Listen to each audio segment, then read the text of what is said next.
Hello, Soul Tribe. I'm KamalaDevi, and I'm in this beautiful setting over equinox and the new moon. And so, these are breadfruit behind me, and I'll show you the pool I just came out of. Look at that. So beautiful. And there's a mountain. It's like I'm in paradise. So I'm happy to share with you the deep process that I'm in.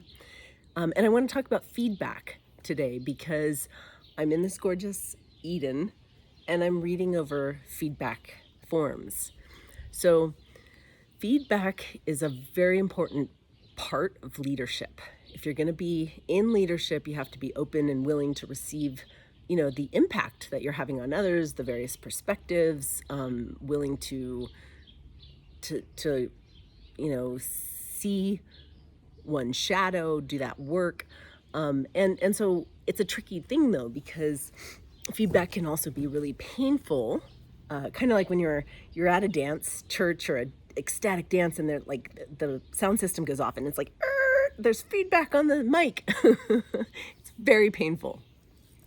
So I want to share with you how I hold feedback as a way towards a path to grow.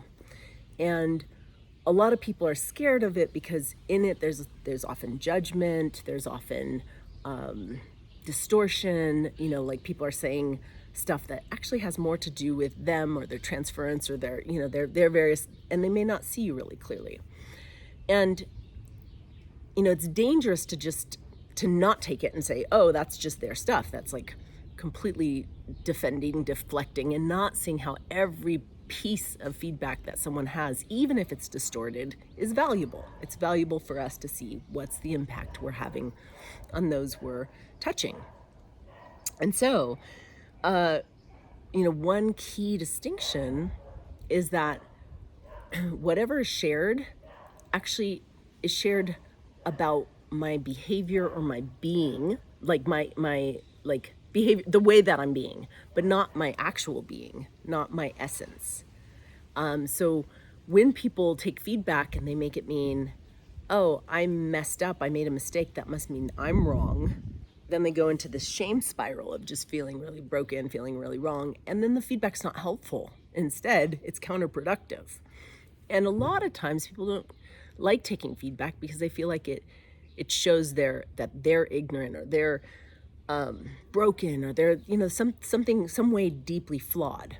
So before I sit down, and I've got this book with lots of feedback in it, and before I sit down and read through, I kind of get into my center, into my essence, and I know that nothing that this says is points at I'm perfectly imperfect. It's not going to penetrate that, but it is going to show me ways of learning, growing, acting different, and that I'm curious, I'm interested, like I want to know how to do better. So if I put on that whole attitude adjustment before I dive into these pages, then it's a lot easier to take it in. And when I'm reading feedback forms, I'm also looking for patterns, because this person might have their distortion and this person might have theirs. But when you look at them both and you're saying they're saying the same thing, a pattern emerges that probably points to something I need to look at. So those are some, I guess, tips that I've learned when taking feedback myself. But there's also tips about giving feedback. I want to share what a gift it is to be able to see someone and to reflect back, of course, their brilliance, their strengths, their beauty, because feedback's really incomplete if it's just the negative stuff. So you always want to kind of sandwich. Here's what works, here's what doesn't work, here's what I'd love to see more of. So feedback's really hard to give, but it's such a gift when it's given from seeing that person's potential, from love. What could I offer that they may not see themselves, but that would help them grow? And to also not be attached. Like, I may offer it, they may hear it, they may not, It doesn't mean they need to change or that I'm valid or not invalid based on whether they agree or disagree. It's just like, this is what I'm seeing, or this is what arises in your presence. And oftentimes it's ours.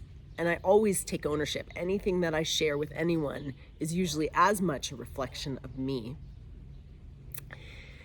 And the final thing is, a consent. And I say it's the final thing, but it's probably should have said it as a first thing. You want to make sure that somebody's really open, willing, asking for advice or reflections or feedback, because offering someone feedback when they don't want it is pointless. It's a waste of my time. It's not helpful to them. It's a gift, and you don't want to give them, if they're like not open to receiving. So I hope this is pointing towards something that's helpful, whether it's in your interpersonal relationships or your family constellation or in your work setting. But if you're evolving as a leader, and especially a leader of influence, this is a really key skill, and it's an important piece to keep developing, like a life practice. So I look forward to growing with you. I will look forward to connecting when I come back from this adventure. Mwah.